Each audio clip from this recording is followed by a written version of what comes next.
Ahojcie, to jest moja dzienna rutyna. Wstawam tak 7:30 Rano. a równo idę zabudzić maminu.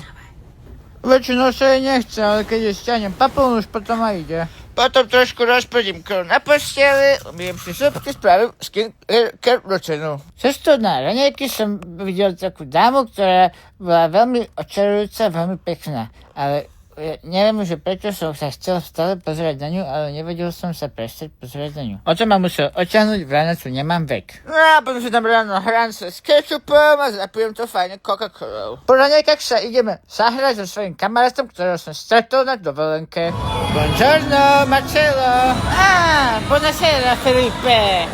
Dneska sme sa ponaháňali trošku a potom on aj spadol, sam od seba. Sa ti nič nestalo, sa ti nestalo. Marcello. Všetko je v poriadku. No všetko v poriadku ani moc nebolo, lebo Marcello má 2 zlomené rebra a vyskutý členok, takže jeho rodičia platili na dovolenke strašný prachy.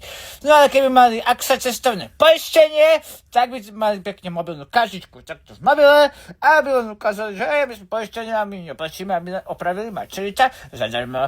A teraz má Jovinečko a špeciálnu slavu na vaše cestovné poistenie, keď pojete niekam prejsť, aby ste sa nemuseli báť. Jovinečko 55, Jovinečko 55.